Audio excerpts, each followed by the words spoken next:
my name is Grace, and today I'm going to be teaching you how to use your astrology chart to manifest more effectively. Now, astrology, a lot of people have the reservations about it, and it's not a proven science, so I'll give it to y'all, I understand. But manifesting is different. Manifestation is literally proven by neuroscience. You can just give it a quick Google search and you'll see tons of information about it. If you don't know what manifesting is, to put it very simply, it's rewiring your brain and changing your mindset to more easily attract the things that you desire.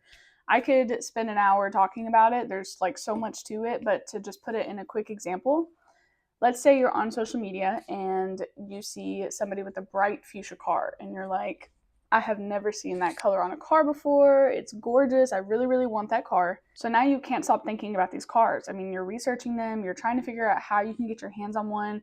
And thanks to our RAS, you start noticing them everywhere. You're like, I literally never saw this car before and now I can't stop seeing it. It must be a sign. It's meant for me.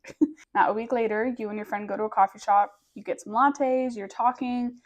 And you hear somebody across the room say bright fuchsia car. And you're like, you keep listening and the person is selling their bright fuchsia car and you walk up to them and you get your bright fuchsia car. That's a crazy example, but that's really how it works. Your RAS is constantly filtering out information that your brain doesn't need to focus on. And if you rewire your brain to pay attention to things, then your RAS will notice it and pick up on it. It will make sure that you notice these things. So you rewired your brain to think of bright fuchsia cars, and probably before you would have never noticed that conversation across the coffee shop, but you did because you rewired your brain to look for these opportunities, and now you have a bright fuchsia car. Like I said, there is a ton more that I could say about manifesting. That would be its own hour-long video, but we're not here to talk about that today. Today we're talking about how astrology can help you manifest. Estrella wants to learn how to manifest. What's up, girl? So really, we're just going to be looking at our placements in our chart. The first thing that we're going to look at is Jupiter. Okay, Jupiter is the planet of luck, growth, expansion, abundance, optimism, literally everything you think of when you hear manifesting. So I personally like to look at Jupiter to tell me how I should be manifesting, what methods I should be using. A quick example, if you have Jupiter in Virgo or Gemini, they're both ruled by Mercury, so anything writing down your manifestations or talking about them, if you like go and tell all your friends, hey, I'm getting a bright fuchsia car, before you have one picked out, but you just know that you're getting one. Or if you do like the really common 369 method or just journal out a script, any of that is going to help. Another thing with Jupiter, since it's the planet of good luck, you can look at your placement to tell you what actions will bring you good luck. This is helpful in general to know, even if you're not trying to manifest, if you just want more good luck in your life. So let's say, for example, you have Jupiter in Cancer. You're going to receive more good luck by nurturing and caring for others. The more generous that you are, the more good luck you will receive back. And then let's say you have Jupiter in Capricorn. When you dedicate yourself to something and you really work hard towards your goals, that's when you're going to receive your good luck. Next up is part of fortune. It's literally in the name. But an important thing to know is that the fortune in the name does not only mean material wealth, but spiritual wealth as well. So the part of fortune or lot of fortune is all about where we feel most aligned and what would bring us the most happiness and peace. So you may ask, why is this important to manifesting? A really popular term in like the manifesting corner is law of attraction, which is basically like calls to like. So your good thoughts are going to attract more good thoughts and more good things. Your bad thoughts are going to attract more bad things and bad thoughts. So keeping yourself in that elevated consciousness is really important to manifesting the good things that you're trying to bring in.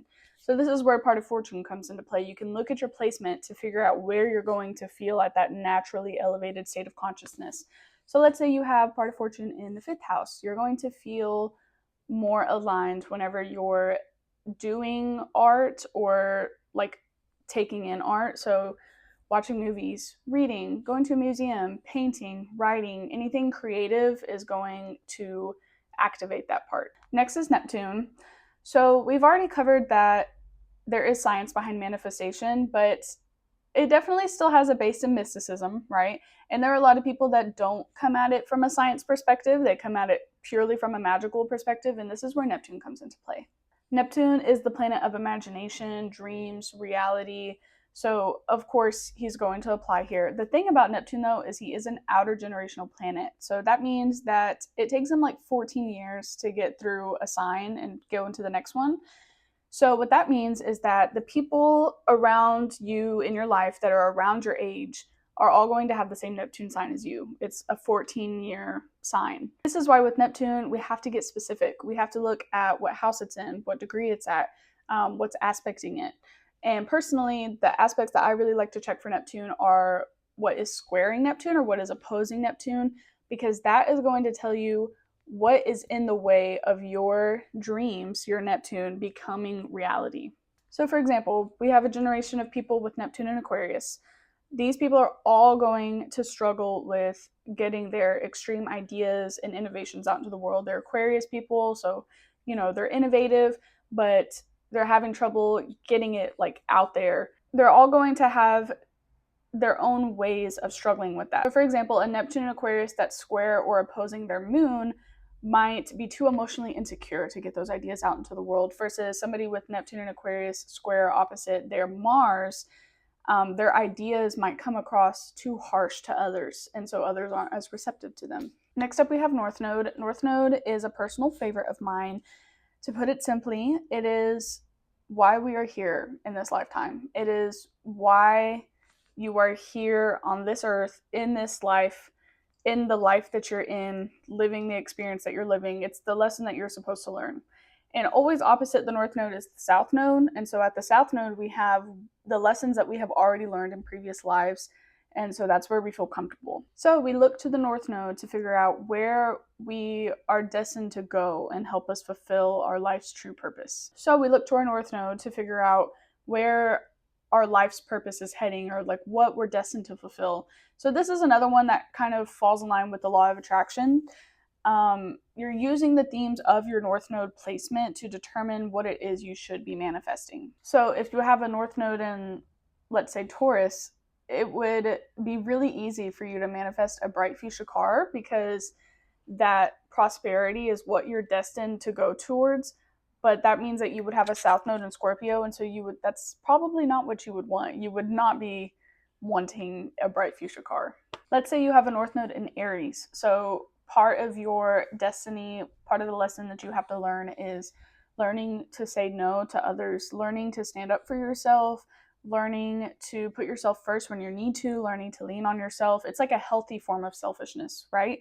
So if you are trying to manifest, let's say, boundaries or protection or self-discipline, all of those things are going to manifest really easily for you, because that is what you are destined to learn in this life. The next one shouldn't be a surprise. Venus is the planet of attraction, not only romance attraction, okay? She is the planet of all kinds of attraction. This one is important because most people are trying to manifest the themes of Venus: wealth, beauty, love, right? Those are like the most common ones. So our Venus sign will literally tell you what you are most attracted to and what is naturally attracted to you. So using Taurus again as an example, I love you Earth signs. Venus and Taurus, you were literally meant to manifest a bright future car, okay? You are meant to have a rich husband, a good paying job, a nice house, expensive clothes, right? You're going to naturally gravitate toward those things, and they're going to naturally gravitate towards you. So just knowing that is like makes it so much easier to think about, okay, what would it be easy for me to manifest? And that's almost a bad example. It really sounds like I'm trying to say that all Venus and Taurus are materialistic, which is not what I'm trying to say. My point is that knowing what is coming for you naturally makes it easier to understand what you want out of life. Last but not least, on the same topic of figuring out what is easy for you to manifest, we're going to look at the 11th house. The 11th house is the house of hopes and dreams. Okay, it's what we wish for, what we naturally are like, I've always wanted this. And you can look at what's inside the 11th house. You can also look at the ruler of the 11th house. So let's say you have Venus in there or Libra on the cusp. You might naturally just want really beautiful relationships. You want a loving partner. You want a tight-knit, close friend group. You want colleagues that you get along with well. So because you have Libra or Venus there, manifesting these relationships is going to be so much easier for you than, let's say, like somebody with Aries on the cusp of the 11th house. And that is all I have for you today. These are a few of the placements that you can look at to help you manifest all of your dreams and desires, because everyone deserves them. And if you really want to know, like my personal interpretation of one of your placements of these, you can comment it below or send me a DM, and I would be happy to give you like one small interpretation. If you want the full thing, I can go over all of these placements for you for $15. I do offer that as one of my services. It's the manifestation service. I also offer a ton of other astrology readings, so feel free to check out my services. Let me know if you have any questions. And that is all for today. Thank you. Bye.